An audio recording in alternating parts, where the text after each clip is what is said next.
നമസ്കാരം.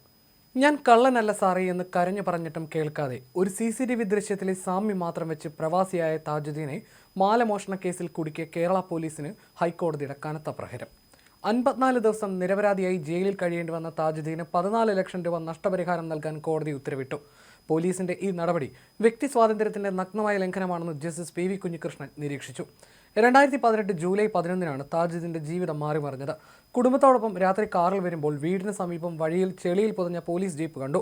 സഹായിക്കണമെന്ന് താജുദ്ദീനോട് പോലീസ് ആവശ്യപ്പെട്ടെങ്കിലും നടുവേദനയുള്ളതിനാൽ അദ്ദേഹം കാറിൽ നിന്ന് ഇറങ്ങിയില്ല. പകരം മറ്റുള്ളവരാണ് പോലീസിനെ സഹായിച്ചത്. ഇതിൽ പ്രകോപിതരായ പോലീസ് സംഘം താജുദ്ദീനെ പിടിച്ചു വലിച്ചിറക്കി മൊബൈലിൽ ഫോട്ടോ ഇടുകയും ഇയാൾ കള്ളനാണെന്ന് കുറ്റം സമ്മതിക്കണമെന്നും ആവശ്യപ്പെടുകയുമായിരുന്നു. തുടർന്ന് കസ്റ്റഡിയിലെടുത്ത് സ്റ്റേഷനിൽ കൊണ്ടുപോയ ശേഷം ഒരു CCTV ദൃശ്യം കാണിച്ച് അതിലെ വ്യക്തി താജുദ്ദീനാണെന്ന് പോലീസ് ആരോപിച്ചു. ജൂലൈ 5 പെരളശ്ശേരി പഞ്ചായത്തിലെ വെള്ളച്ചാലിനടുത്തെ ചോരക്കുളം എന്ന സ്ഥലത്ത് വെച്ച് വീട്ടമ്മയുടെ 5.5 പവൻ മാല പൊട്ടിച്ച ആളാണതെന്നും ദൃശ്യങ്ങളിലുള്ളത് താജുദ്ദീനാണെന്നുമാണ് SI P ബിജു പറഞ്ഞത്. CCTV ദൃശ്യങ്ങളിലെ സാദൃശ്യം മാത്രം അടിസ്ഥാനമാക്കിയായിരുന്നു പോലീസ് നടപടി. താനല്ല കുറ്റക്കാരനെന്ന് പലതവണ കരഞ്ഞു പറഞ്ഞിട്ടും ചക്കരക്കൽ പോലീസ് SI P ബിജുവും സംഘവും അതിന് ചെവിക്കൊള്ളാൻ തയ്യാറായില്ല. കുറ്റം സമ്മതിപ്പിക്കാനായി പോലീസ് ഇദ്ദേഹത്തെ വലിയ മാനസിക പീഡനങ്ങൾക്ക് ഇരയാക്കുകയും തെളിവെടുപ്പിനായി പലയിടങ്ങളിൽ കൊണ്ടുപോവുകയും ചെയ്തു. താൻ കുടുംബത്തോടൊപ്പം മകളുടെ വിവാഹ ആവശ്യങ്ങൾക്കായി പുറത്തുപോയി വരികയായിരുന്നുവെന്നും തന്റെ മൊബൈൽ ടവർ ലൊക്കേഷൻ പരിശോധിച്ചാൽ നിരപരാധിത്വം തെളിയുമെന്നും താജുദ്ദീൻ പോലീസിനോട് അപേക്ഷിച്ചിരുന്നു. എന്നാൽ ശാസ്ത്രീയമായ പരിശോധനകൾക്കോ വിശദമായ അന്വേഷണത്തിനോ മുതിരാതെ ഉദ്യോഗസ്ഥർ ഇദ്ദേഹത്തെ കുറ്റവാളിയായി മുദ്രകുത്തുകയായിരുന്നു.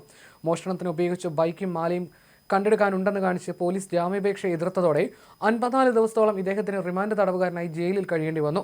ഖത്തറിൽ നിന്ന് 15 ദിവസത്തെ അവധിക്ക് നാട്ടിലെത്തിയതായിരുന്നു താജുദ്ദീൻ. ജയിലിൽ കിടന്നത് കാരണം ഗൾഫിലെ ജോലി നഷ്ടമായി. പിന്നീട് ജാമ്യം ലഭിച്ച് പുറത്തിറങ്ങിയ ശേഷം നടത്തിയ നിയമ പോരാട്ടത്തിനൊടുവിലാണ് ഇപ്പോൾ നീതി ലഭിച്ചിരിക്കുന്നത്.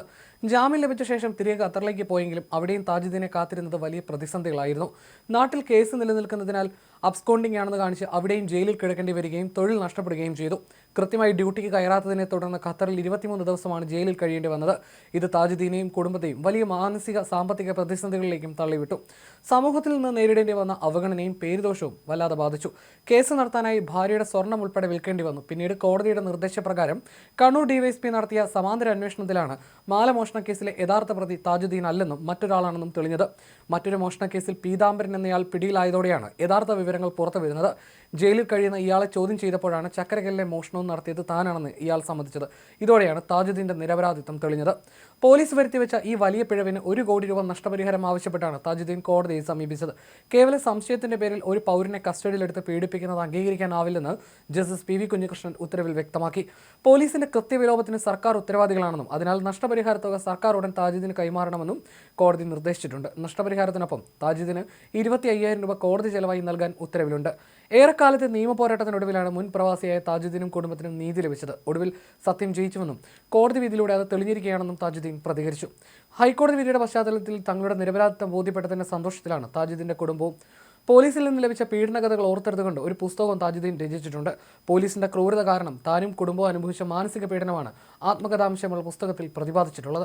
പോലീസ് ഉദ്യോഗസ്ഥരുടെ ഭാഗത്തു നിന്നുണ്ടായ ഈ നടപടി ജീവിക്കാനുള്ള അവകാശത്തിന്റെയും വ്യക്തി സ്വാതന്ത്ര്യത്തിന്റെയും നഗ്നമായ ലംഘനമാണെന്നായിരുന്നു ഹൈക്കോടതി നിരീക്ഷിച്ചത്.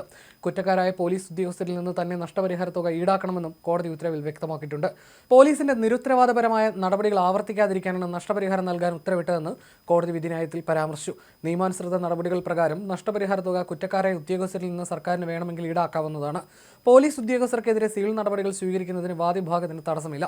കീഴ്ക്കോടതിയെ കൂടുതൽ നഷ്ടപരിഹാരം ആവശ്യപ്പെട്ട് സമീപിക്കാൻ ഹർജിക്കാർക്ക് ഈ ഉത്തരവ് തടസ്സമാകില്ലെന്നും ഹൈക്കോടതി നിരീക്ഷിച്ചു. അതേസമയം കേസിലെ വില്ലനായ SI ബിജു മികച്ച പോലീസ് ഉദ്യോഗസ്ഥൻ എന്ന പേര് കേട്ടയാളാണ്. ഇദ്ദേഹത്തിനെതിരെ വകുപ്പ് തല അന്വേഷണവും നടന്നിരുന്നു.